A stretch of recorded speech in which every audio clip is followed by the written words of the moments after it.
The Comcast Business Hotline, bounce forward. Avonte, how you doing, man? I'm doing good. How are you? Doing okay. Got Thanksgiving. Looking forward to a little time off, a couple of days. It'll be nice. Really looking forward to that. Yeah. What's Avonte's plans for the holiday? Man, it's a little bit tough now, but I'm just gonna stay home. Stay with Dallas. So Yeah. I'm not gonna trust him cooking. So maybe we pick up a pre-order. Pick up a pre-order turkey. Last time he cooked, it didn't go too well. So. Oh, really? Please explain. Oh, so I guess you got this new grill, right? He goes, "Yeah, I'm the best." I'm like, all right, let's see what you got. You go outside. We go to the store. He goes grab him a couple steaks, bring them back home. He throws them on the grill. Okay, I'm letting him do his best, so I don't want to watch him while he's doing it. All I know is he brings the steaks inside the house. It ain't what it's supposed to look like. but he's telling me they're perfect, and he cuts it open. It's just like, I don't even know what color it was. And he goes, "Eat it." I said, "I might not wake up if I eat this." So I just let him.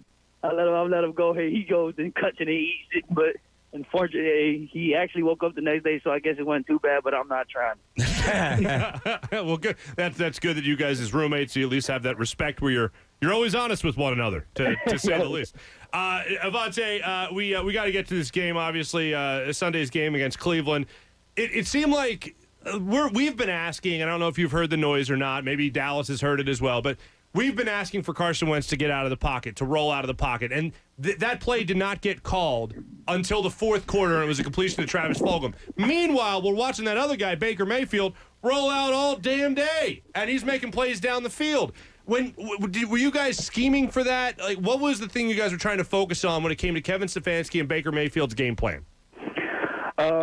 We knew when he rolls out, he's looking to throw deep somewhere, deep comeback or deep post or whatever. But when he rolls out, we know he don't get some space. So he rolls backwards a little bit so he can give himself some room to throw a deep ball. And he definitely came and did that as well. Mm-hmm.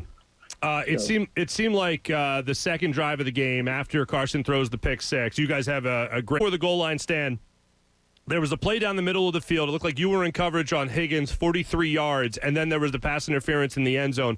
Can you take us through that play? I know it was a tough one, but what happened on that 43-yard pass to Higgins?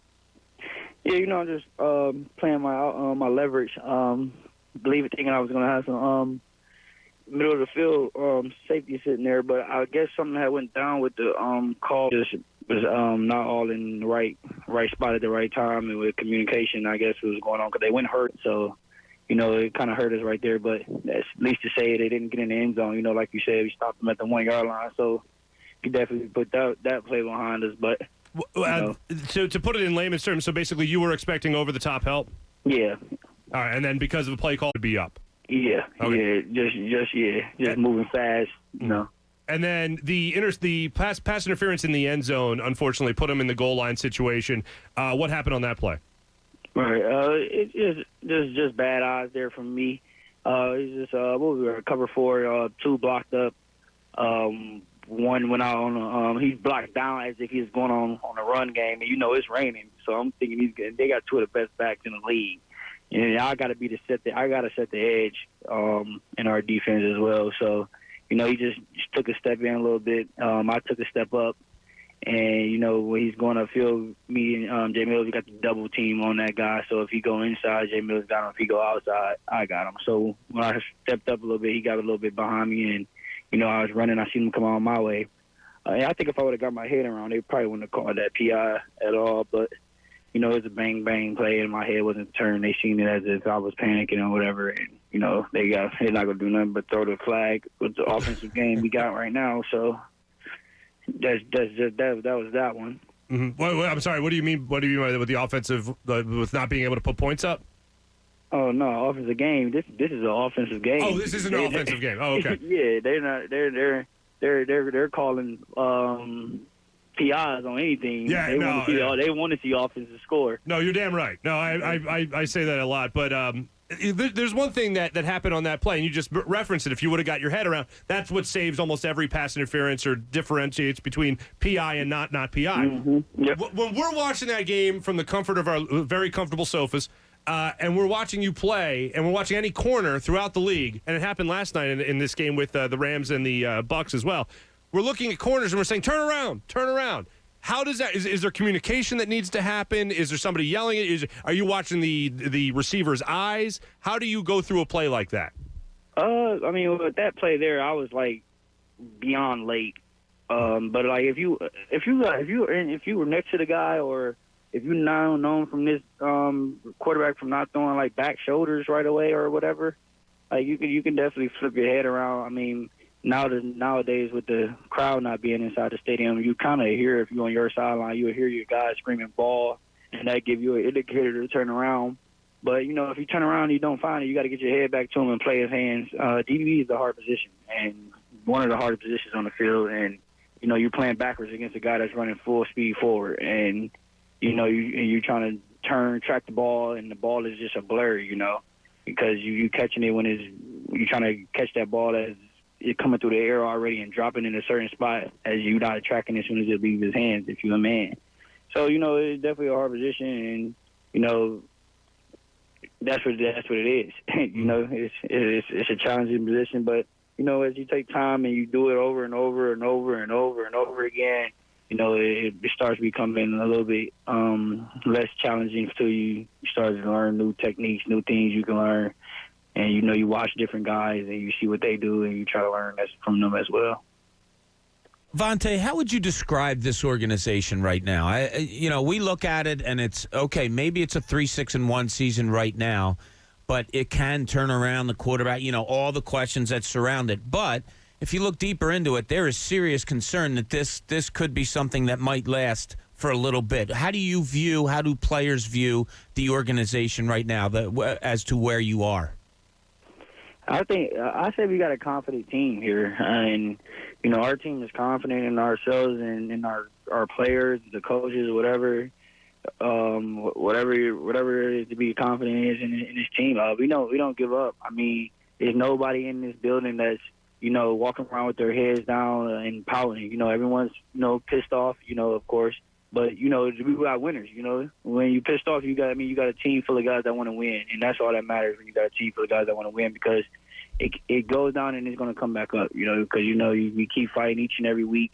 We coming in to work each and every week, no matter what protocols we're in or whatever we have, fighting against with the COVID or whatever. And, each week we come in and we study our game, our opponent, and we're trying to win. We're trying to win. We're trying to get as many wins as we can, take us on to this postseason. And that is admirable. And we've talked about this every week that you come on, that you guys do fight and you do play hard every week. But does the confidence level start to deteriorate a little bit in that, from what we're seeing, what's changing schematically, offensively and defensively? We don't see an awful lot here from outsiders looking in.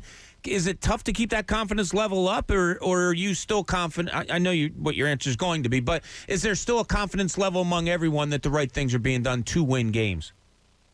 Like I said, it's just that we're confident. We're confident in ourselves. Like I said, we're 100% confident in everything we have to do with this organization. We just have to, fix the little details, even if that's hopping off sides or if that's false starting, or if that's whatever, little cheap penalties that can beat us or things like that. We just gotta make the play. I can only speak from the defensive side because I'm on the defensive side. I don't want to speak on the offense because I don't know what's going on over there as much.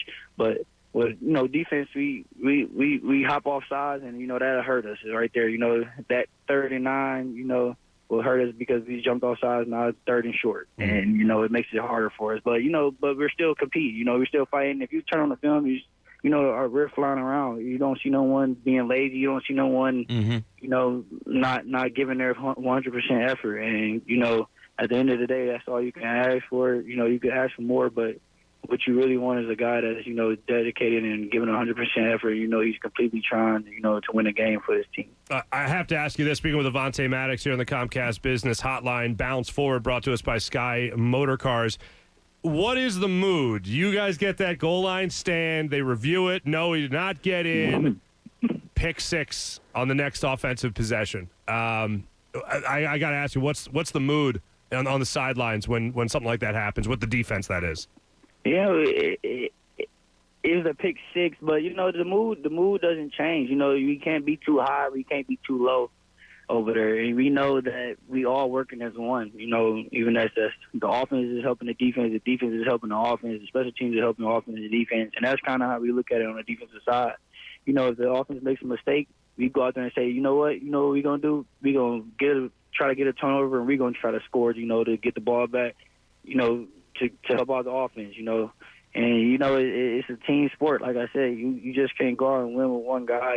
We need all of us on the defensive side, offensive side, special team side. So, you know, when that play happened, we were sparked and ready to get back out there, even though the offense got back out there after the pick six. But, you know, we were sparked and ready to get back out there so we could, you know, do the same thing, create a turnover and, you know, try to score it. So, you know, that's our mentality on the defensive side of the ball. So what I'm learning, Avonte, is that you will only throw a teammate under the bus if he overcooks your turkey. If he what? If he overcooks your turkey. Yeah. That's what I thought. That's what I don't want to start any heat. Touch my turkey. Avonte, what was said at halftime? You go into halftime, it's a 7-0 game. Things look like it was going well. I'm watching it just as a football fan, thinking to myself that sooner or later, Kareem Hunt, Nick Chubb, these guys are great running backs for a reason. They're going to get going. What's being said about the second half at halftime? You know, keep going. You know, we're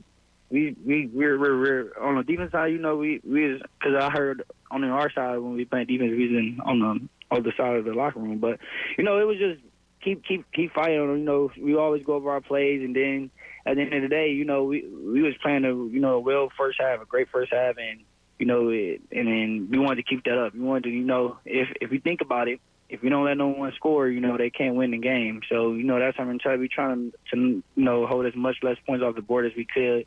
You know, they definitely do got two great running backs, too hard to tackle, too. Yeah. But, you know, just, either way, we needed 11 heads to the ball, you know, make sure we get them down on the ground. That was our main focus to stop that run. Yeah. It was definitely a rainy day, and, you know, you don't want them running all over the field on us. Yeah. Did you guys talk to Joe Osman about that little stiff arm there? Nah. I know he made the tackle, and I know you guys loved you. I know you guys love Osman. That was just he got owned. Joe might be the hardest worker on our team, and you know I appreciate him so much from being on the practice squad, and I was just happy to actually see him come up and actually make that play. It was welcome to the NFL, and I had those days too in my rookie year, and. And the thing is, the difference between probably me and him was he was able to get back up, run 40, 50 more yards down the field, and make that tackle. And, that's exactly what he does at practice. He shows every day with him. He's a 100% goer guy, and, can't do nothing but respect and love him. Avonte, I know you haven't been in the film room yet, and the game plan hasn't been put in for Seattle, but knowing Russell Wilson the way you do and what that entails coming up this Monday night, what's different about preparation for a quarterback like that? It makes the game a little bit harder. You got a guy that can scramble. So if a guy that can scramble, you got receivers that can, get open and run around a little bit more. So you got to plaster and cover a little bit more. So, this week is really a big week of conditioning and, eyes and, being able to find a receiver if you're in zone and plaster him. And if you're a man, just being able to stay on your guy as long as you can. As that quarterback run around, you want to be able to contain him as much as you can as well. So, that I definitely know that would probably be something that has to do with the game plan this week. But, when we get a chance to watch the film, I definitely have a better understanding of it. Avonte, I want to ask you about something. It's another great quarterback in the NFL. His name is, I don't know if you heard Patrick Mahomes. Mm-hmm. Apparently there's a huge chink in his armor. Apparently he puts ketchup on his turkey. Your thoughts? I put hot sauce on my turkey, though. Oh, hot sauce belongs on almost everything. So okay. Yeah. So, I thought I was tripping, but I'm good. No. How much hot sauce? I put ketchup on my turkey. I don't think I would try that one either. Yeah, so there's a chink in his armor. So I'm just telling you that if next time you guys got to play them, whenever it happens, just know he's a ketchup on turkey guy, and you got him. I'm gonna make sure I let him know. Yeah, you talk that jive to that jive turkey. Avonte, lastly for you, what is the best side dish when it comes to Thanksgiving? Oh, I got to go with the mac and cheese.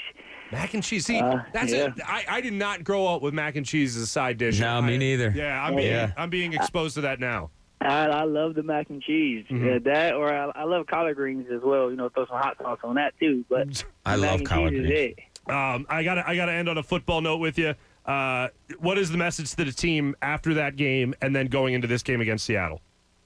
We gotta, like I said, we gotta keep fighting. Nobody hold their heads down. We can't have no one walking around with their heads down, and of course we're definitely not walking around with our heads down. And we're gonna take ownership of what's going on this year and what's going on each and every week, and we're moving to the next one. We're ready to compete and keep moving forward. Avonte, best of luck. Monday night, prime time, obviously, against the Seattle Seahawks. Hopefully you guys get a W there, and we wish you nothing but luck. Have a great holiday, and be careful of that turkey. Thank you. All right, man. Take it easy. Thanks, Avonte. Appreciate you, man. Avonte Maddox joining the show right there. Mark Farzetta with Bob Cooney and Jamie Lynch. Mornings on 97.5 The Fanatic. Philadelphia.